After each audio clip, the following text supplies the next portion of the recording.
Saturday, October 9th, 2021, was my wife's nursing assistant day off, so I became her caregiver.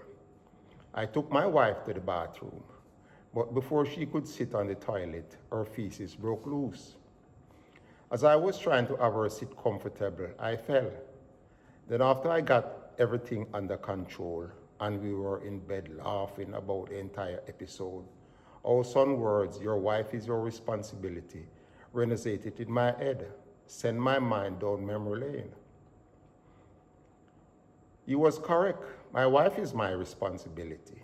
However, the thought of why I am in this situation struck me and sent my mind back to yesteryear. When I was a boy, there were only two gangs in Montego Bay, the Sinners Gang of Brick Hill and the Tiber Tribe Gang of Canterbury, which my older brother Buffy was the leader. My brother Pepe and I were always living by our mother's idle dog or sheep rule, which was her solution for us not to follow the path of our brother. As a result, while she had us busy taking care of our grandfather's hogs and goats before and after school, when the mother goat died, we learned how to care for the kids until they can feed on their own. Furthermore, I was functioning in the shoes of my two grandfathers and Mr. Samuel Vassell, a businessman. After I graduated from Montego Bay Senior School, Pepe and I used our money saved from our small farming and started our business selling suit materials. We bought shirt materials for our father, our brothers, and ourselves, and dress materials for our mother and sisters. Our mother made shirts and dresses for all of us. Guys love our shirts so much that we started selling them shirt materials and our mother make their shirts. 1964, while I was busy on the streets from Monday to Saturday selling suit materials, shirt materials, Irish moss drinks, and on Sundays I traveled throughout Canterbury selling plastic materials for windows and tables. Arbin McBeam, aka Fisto, was on his way becoming the largest weed smuggler in Montego Bay, and Lloyd Campbell, aka Spider, was selling stickweed, weed wrapped in brown paper, and carrying a grudge for my first girlfriend. I was 19 and my wife to be 17 when she got pregnant.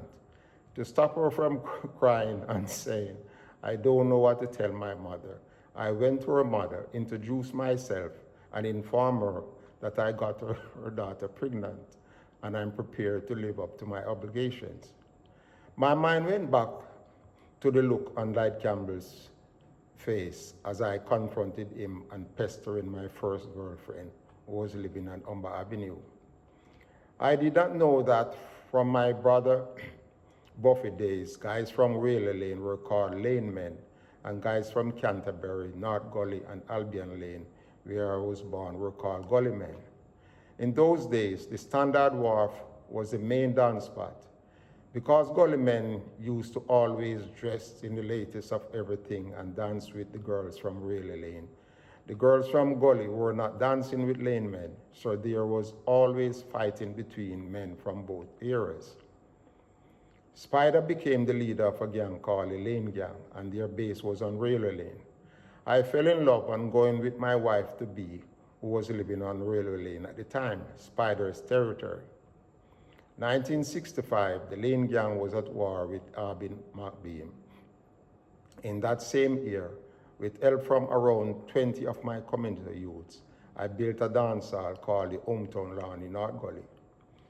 Because of stage fights at my dance by the Lane Gang, my dream was short-lived and I had to close.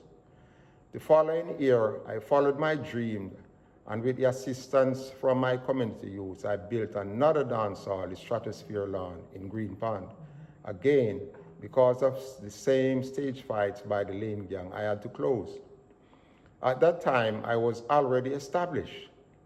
The arms of Montego Bay were open for me. I could have opened a store downtown, buy a couple more sewing machines, and supplying my family brand shirts. In denial, I refurbished my dance hall and opened a grocery store. Questioning myself, was my life a setup? One day, while I was in my grocery store, Tony Johnson, a schoolmate, became a member of the Lane Gang, fired his shotgun at me. Luckily, I was not hurt. After I ran, the gang heartlessly and mercilessly pelted my store with stones and bottles. My mind went back to age 14 when I watched approximately 30 Sinners Gang members attack my brother Buffy and his lieutenant Lascelles. After they barricaded themselves in the lieutenant's father, Mr. Wedderburn's house, the gang pelted the house with stones and bottles. I realized it was a setup of what had happened to my brother before. Living with a belief that if my grandfather were grooming his children after he died, his business wouldn't have died.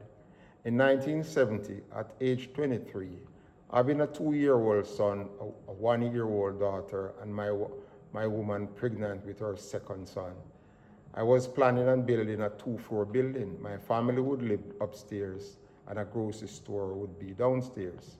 Was have the building complete for my 25th birthday. I would be having 2 grocery stores, debt-free, and that would be the start of grooming my children to take over the business. One Friday, I got the estimate to start buying the materials for the construction of the building. That same Friday night, going home from the club, Tony Johnson shot me in my right leg and killed my dream for my children. I recall while I was in the hospital, thinking back on the first time my brother Buffy went to jail. After paying lawyer Khan in Kingston, thinking back on all the goods I could have purchased with the money and how much profit I could have gained, I realized that young leader is like the character in the story, Don Quixote, who read so many chivalric stories, became insane and attacked windmills that he believed were invaders. Not wanting to be a gang leader, if I had not lost my leg, joining the police force and carrying 6 guns, hunting and killing gunmen would not have solved my problems. After the amputation of my leg, and men from a few communities joined force with the Beatniks gang, fighting the Lane Gang again, not wanting to be a gang leader, if I had succeeded in making the money to fund living quarters and a soundproof shooting range, and having my well-trained 12-man dead squad, the Devil Disciples, would not have solved my problems. I recall in an article behind Mobay Tribal War, Spider told the freelance writer Janet Sinclair that it was really petty how the war started. On my journey to do a documentary, Gang War in the Ghetto, when I interviewed Buster Crabbe, one of the first 2 bad men I know in Montego Bay, this is what he says. So Buster, what really drive you to be a bad boy now? Well, one police make me have to get in there. And another bad boy make me get in there. And one police kick me down. It's not all the little boy. Right, kick me down and I said they're going to train to him. And then we're going to have River there. And we train to him. Night and day we train to him. Then now we see him on duty now. We feel fit now, we run as strong. No, my opinion is Buster Crabbe's action was stupidity, wasted talent. My gang leader brother and his rival, Peter Larry, the leader of the Sinners Gang, did not have the slightest idea how great they were, having so many men at hand at any given time. In my opinion, their action was also the same, wasted talent. This is Spider reply when I walked in on him with a camera crew. How the war started? Wow. Well, just we start, normally they always say out of stupidity. No, in the same article, Spider said his army was nearly 2,000 strong. My conclusion is, Spider was the greatest of them all.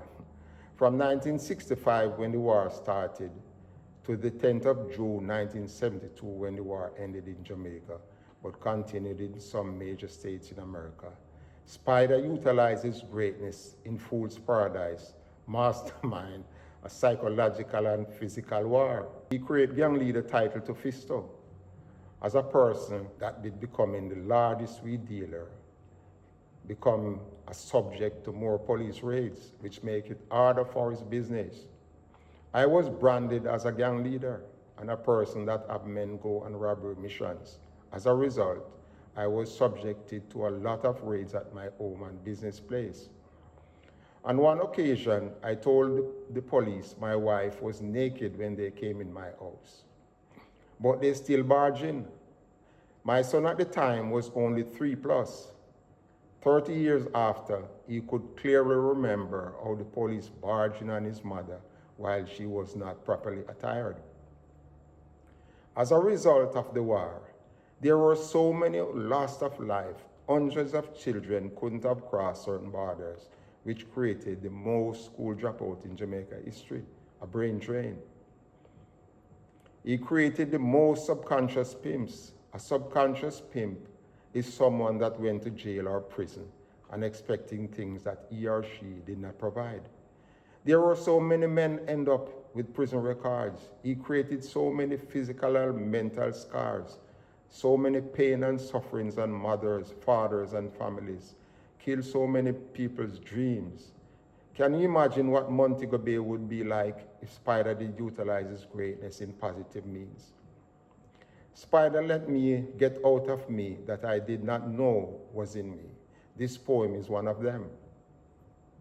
Lovebirds. We were young, happy in love. Two lovebirds happily operating our business while raising a family. I downtown taking care of business, while my heart in the village taking care of business, accumulating satisfactory income. I join my heart in the evenings. Two lovebirds kisses at each break. Store closes 9:10 p.m. On the way home, my love for my heart gave me strength to sweep her off her feet, carry her on my back up the hill to our love nest. Happily in love world, floating on love cloud, directions far from our minds, happiest times of our lives. Tragic incident, shot by an animal. After losing a leg, become animal-minded. Our love nest becomes hate nest. Two disturbed birds fussing and fighting, tosses each other against the bond. The everlasting bond was too strong. God was at hand. We shake hands.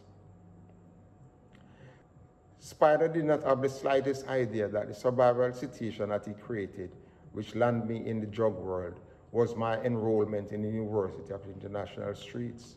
1 foot forward, backward never. Utilize my PhD, power to handle difficulties. Use writing as a catalyst for change. I create a story, One Jamaican Posse. This screenplay tells the story of two best friends on their journey against the violent environment in Jamaica and the United States.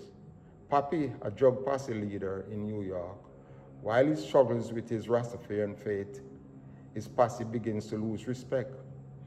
Clive, a gang member in Jamaica wanted for murder, arrived in New York with the help of Papi, ruthlessly reorganized the business in his cold red styles, build a nationwide marijuana empire, and uses the profits to help young men he brings from Jamaica to pursue an education and learn a skill.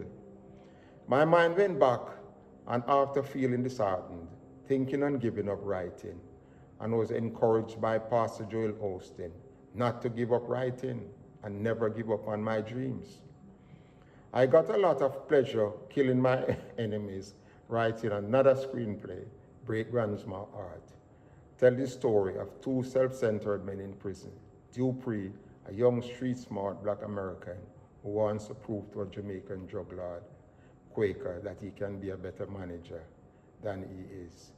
Dupree breaks his promise to his grandmother and goes against the odds of a turf war. As he gets out of prison, he has his men rob some of Quaker Street soldiers to finance the Miami connection Quaker gave him.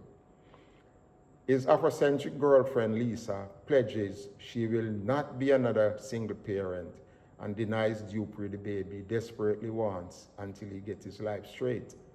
Quaker's woman, Marlene, calls herself Miss Menace, sports a 44 Magnum revolver, and goes against the odds by create enemies by defending her man's interests. I know of the screenplay Break Grandma Art in a play format. Another screenplay, John Doe the Vampire, tells the story of a vampire who contracts AIDS. My motive writing this screenplay is to let young people understand that even vampires are not immune to the AIDS virus. In screenplay number 4, I was thinking of the dangers of nuclear weapons. 12 little men tell the story of how wild aliens disarm the world of their nuclear weapons. They believe it's America disarming them. I always believed that Jamaica should have its history in movies and wrote a screenplay called Vampire in Jamaica. It tells the story of a beautiful African-American vampire who moved to Rose Hall, became an enemy to the white witch of Rose Hall after telling her she's going to create over 200 vampires so that she can have a round-the-clock cane productions. The 6th screenplay, Touch of a Crackhead, tells the story of how the power of love, hope, and faith overpower envy. I displayed my passion of revenge and wrote 2 children's storybooks. Don't Touch It, It's Dangerous was written to educate kids on guns, and Grandpa Say So, educate children on the ills of drugs. I have healed my mind by writing a book of poems and a lot of anti-violence materials. I also wrote and recorded 2 songs, Jamaica Unite and Violation of the Poor by the Poor. During my period of writing, while I was working on making a documentary entitled Gang War in the Ghetto, some Yale University students decided to also make a song for the documentary. I was now on radio in Connecticut, just as we were about to finish everything and doing the documentary. I was diagnosed with prostate cancer that killed my anti-violence drive and have me sitting down for years, not concentrating on my assignment, my years of work. Then think back while going to Kingdom Hall with my mother and functioning under her ideology rule solution and the Rasta philosophy that gave me confidence in my blackness, and Pastor Joel Osteen teaching that gave me the understanding that the fact that I was born great, I utilized my greatness and created the things and writing I created. My mind bring me back to a historian lecturer in America, and as a person that learned to figure a solution. On my way home, I was asking myself, why the speakers didn't speak about solutions? And I wrote this poem, Educate and Repatriate. Our foreparents were taken from their father's land, Mama Africa. From generation to generation, they sing the same song. White supremacy denies us black of our identity. Born in a foreign land, left depressed, dancing the same song. I thank my parents for not aborting me. They strove through thick and thin to let me eat and drink. Praying, dear God, make it possible for my love, my child, to grow with a true identity. Mama Africa, the first civilization. Mama Africa, the first civilization. Our civilized status is taken away.